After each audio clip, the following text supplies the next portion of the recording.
World War III is already started. A lot of people don't even realize it, but it's actually going on right now as we speak. But not really in the way that you would think. Not with the militaries lining up and going at it back and forth and fighting hand-to-hand combat or whatever that way right now. But it has already started, and it's gonna eventually ramp up. I have little doubt to that it's gonna ramp up eventually in the coming years. And it's already started between the U.S. and China. China started several years ago when they started building artificial islands in the South China Sea where they could put military bases, naval bases on these artificial islands and control pretty much the entire South China Sea, which took a lot of economic opportunities and freedom away from the countries that actually had claims to that area. Like, for instance, Vietnam, I think the Philippines, I don't even know who all's down there, but several countries down in that area as well. Took a lot of, staked a lot of claim into the South China Sea with those artificial islands, and borderline could be seen as an act of war. Why it wasn't stopped before, I don't know. That falls back, started, I believe, back when Bush was president, even Bush or Obama. I don't remember which one it started with, but it's been going on for many years now. Regardless, nobody's really done anything about it. None of the U.S. presidents or nobody in the U.S. has really done anything about it to stop it.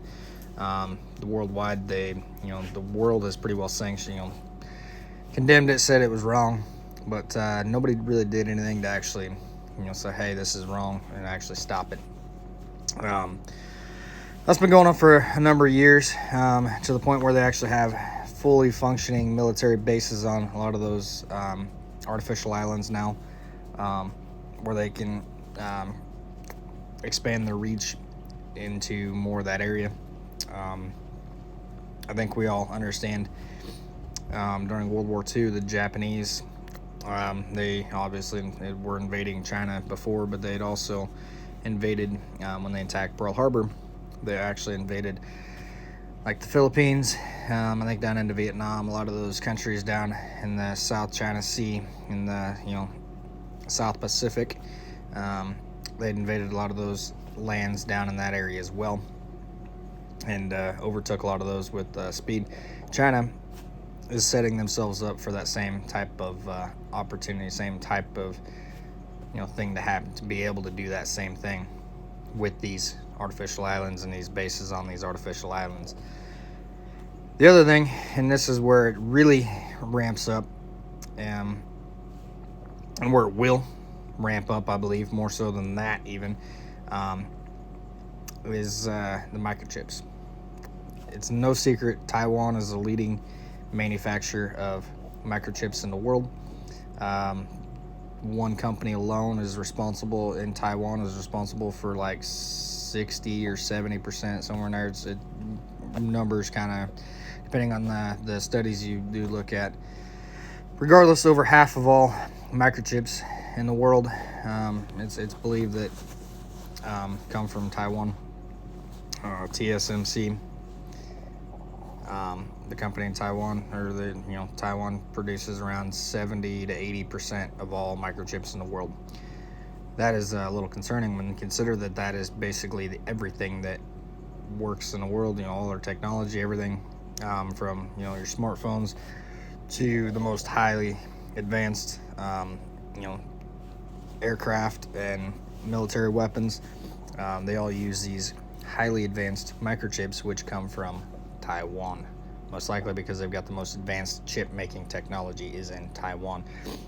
A lot of the software for that comes from America, but the chip making themselves happens in Taiwan because the labor is a little cheaper than it is in the U.S. So they can make them a little cheaper, labor costs down, but they can get the software from the U.S., make them, and then make them in Taiwan and ship them back. The U.S. recently announced at least partial ban anyway on a lot of chips that the software, whatever, comes from the U.S., are not allowed to be sold. A lot of the chips are not allowed to be sold to China now, which is going to frustrate the Chinese, and it's going to potentially lead to more aggressive action. Regardless, the Chinese need those chips as well, just like every other country, for their national defense and everything else that way, and their population, everything. So, China already needs the chips. They're already going to be at a shortage of chips. They're investing heavily in their technology to build more chips. The U.S. is doing the same right now, which I believe they should. But the problem is Taiwan has such a big lead, it's going to take forever to catch up, if we can catch up with Taiwan with as far as in more advanced chips. That leads to a very major problem when you consider China still believes that Taiwan is part of China. The U.S. does not recognize Taiwan as a sovereign country, but they do believe that the U.S. does believe that it should protect Taiwan as a sovereign. Basically, like they're basically saying they are a country without actually saying they're a country, Taiwan. But it's something that needs to be done, because it's something that needs to be actually protected, Taiwan, because of the microchips. Obviously the U.S. national security is very important to the U.S. These microchips are basically what's keeping the U.S. as the sole superpower in the world. But China is growing very, very rapidly, their military very, very rapidly, and they are getting much, much closer every day to they're getting much, much closer every day to the competing with the U.S. More on a more equal ground, more equally. On top of that, it is also believed that China, and the belief in China is that they have to reunify Taiwan, whether that is peacefully, which is not going to happen, because somewhere around like 85 to 90%, maybe even higher, I'm not even sure on the exact numbers, but I read some different reports, but somewhere 85 to 90, most of them that I'm seeing, of all Taiwanese people have no interest in rejoining the Chinese Communist Party, and I think that's pretty self-evident when you understand that Taiwan is a free democracy, is a free democracy, that the people have freedom, they have these abilities to make a living for themselves, and they have a lot of the kind of a Western democracy style of government and lifestyle, compared to the Chinese Communist Party and their authoritarian rule. When you've lived under freedom and democracy and Western style democracy, you're not going to want to go to an authoritarian style of government, and that makes sense. So they're not going to reunify with China, because they don't believe themselves as China, or they actually believe themselves as a true China, but they were exiled when the Chinese communists won the War of Independence in the, I believe, 50s. Regardless, they set up shop in Taiwan, started their own laws, have their own country. It's their own country, but they're wanting to remain their own country. They don't want to be pulled into the Chinese Communist Party, and I can't blame them. The other thing, the U.S. since the end of the Second World War, and it's really started with when Russia, during the Cold War, the U.S. had a policy along there that was called the First Island Chain. It stretches from Japan all the way down to Australia, and it's a line of islands that are U.S. allies that can help rein in the communist regimes and kind of give us a general kind of a defensible border, in a sense, that's a lot farther away from the U.S. mainland. It's something that is considered critical to the U.S. national security. Having that ability to kind of rein in the communist parties, started out with Russia, and now it's becoming more of a Chinese problem, is going to be key especially when you consider a potential, World War III, which, I mean, like I said, we're already in World War III. It's not with soldiers fighting right now. It's a technology battle, and, hackers and, state-sponsored hackers and everything else are working day and night to try and get in information and get into the other countries' infrastructure, and try and cause damage and whatnot that way, and have the potential to cause damage should something happen. But regardless, that is key when it comes to national security in a world war, when we actually get to the fighting portion of World War III. Having the ability to have allies that close that we can push the battle back and closer to their shores, and have jumping out, staging grounds for U.S. troops and allied troops to be able to be closer and actually take the fight to the Chinese. Obviously, it's going to be the Chinese and Russians. North Koreans probably will join in. There'll be several other countries. China has obviously spent a ton of money. They've also spent a ton of money in infrastructure, like in the Congo, in Africa, trying to get cobalt. That's another resource. But this time, instead of like World War I, World War II, the fight was mainly over oil. This time, in World War III, the fight's not going to be over oil so much. It's going to be over like the microchips, more of the technology portion. The microchips, it's going to be over the materials used for batteries and all this technology that we're improving every year, trying to get more of every year. Cobalt is a very limited supply. They're actually that's another video I can make, talking about how electric cars are not going to be possible at the rate that they're wanting because of the supplies that are available. There's not enough cobalt and all these other supplies for the batteries, whatever. Regardless, China controls a lot of that, because a lot of that comes from the Congo. Cobalt is used in the batteries. A lot of that comes from the Congo. China has invested billions of dollars into the Congo and trying to sway them into their sphere of influence. And it makes it very difficult for the U.S. when it comes to that. The batteries, whatever that way, lithium, cobalt, all these things that are required for these batteries. Regardless, the World War III is not going to come down to oil or even alliances. Now, the other thing, China and Russia. China actually just announced that they would potentially send military aid to Russia to aid them in their war in Ukraine. That should be another concerning factor when you consider that China and Russia joining up as allies, kind of more allies of opportunity than anything, I think. But regardless, as allies, it kind of brings in a new stage to how World War I started, how World War II started. And I'm a firm believer that history will repeat itself, and we're heading towards that potential right now. Obviously, World War I started. Germany and Austria-Hungary, they had a pact. They were allies. They agreed to defend one another, whatever happened.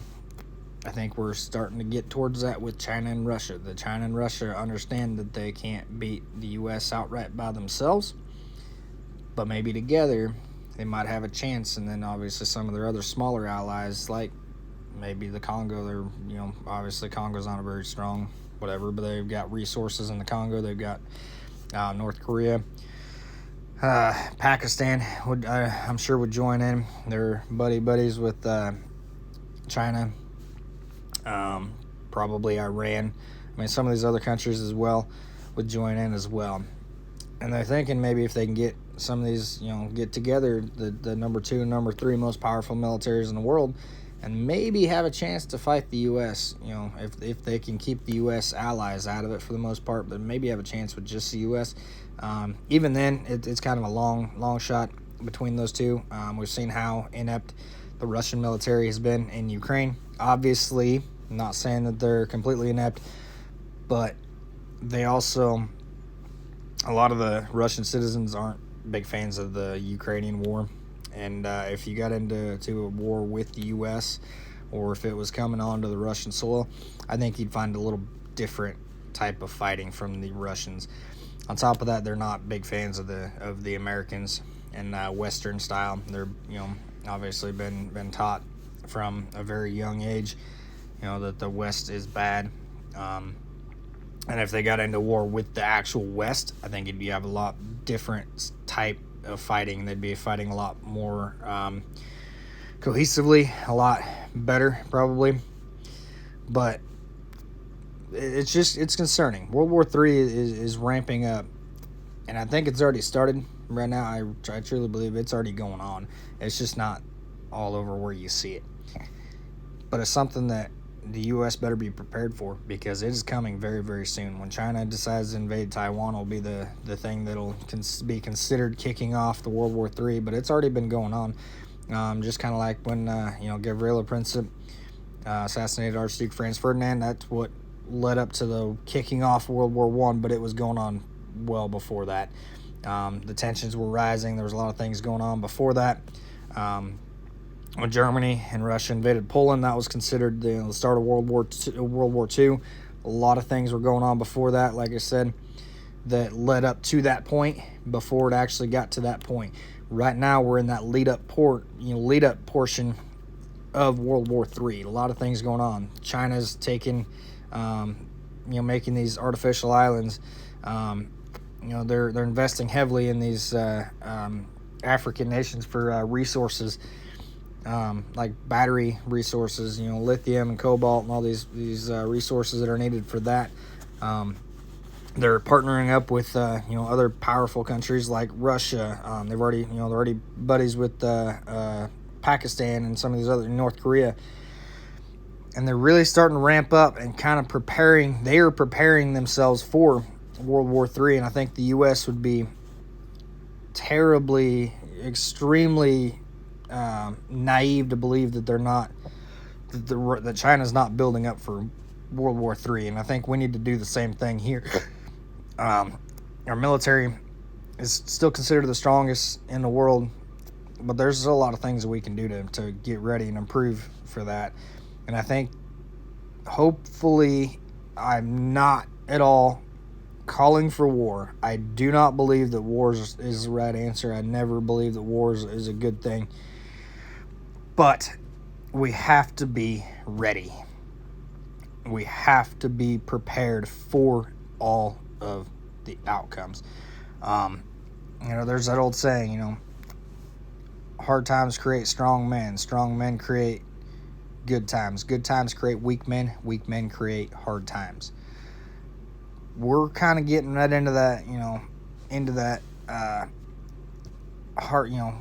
weak men creating hard times, and we're kind of getting into that. We're into that phase right now, and it's coming. That's basically, that's how World War II. That was World War II. We worked into they created a lot of good times for a long time. Those strong men. That's all that. It's better to be a warrior and learn how to control it than it is to be a pessimist or whatever and not know how to fight. I'd rather learn how to fight and know how to control it. And that's what we need to remember here too. It's better to be a warrior in a garden than a gardener in a war. And I think that's the problem that we're facing right now. And I think you're going to find out, learning how to control that is a big key. And I think, and I'm not talking just the American citizens, I'm talking the military, everybody himself, everybody. Obviously, if war does break out, like I think it's probably going to, there's going to be a lot of citizens that are going to be drafted. There's a lot of citizens that are going to have to step up and fill the need for the military. So, but regardless, the U.S., it needs to be prepared. China's obviously preparing. You can look, it's clear as day, plain as day, that they're preparing for World War III. The U.S. needs to be prepared as well. And I think there's a lot of things the military needs to do. Yet, hopefully they are doing that to prepare, because the last thing you want to do is go into any situation that could be deadly, that is deadly, unprepared. And I'm hoping the U.S. military is preparing, and I think we all should prepare as well, because it's going to create some hard times. We've got some hard times coming, but regardless, I think we can get through it. I really do. I think the U.S. can get through it. The biggest thing is you got to pray to God that we can, for the strength to get through this, and I am a firm believer in that. But hard times are coming. We've got to be ready for that, because war is coming. World War III is already going on. It's just a matter of when the bullets start flying. I believe that. I hate to say that. I really, really, really hate to say that, but it's the truth. And if you don't believe it, you're either naive or you're just hoping to the point where you're just not paying attention. I mean, there's no other way around it. You look at what all's happened in the past to lead up to these wars before, and it's the exact same thing happening right now. There's really no difference. It's just different countries is the only difference. So, but we got to be prepared.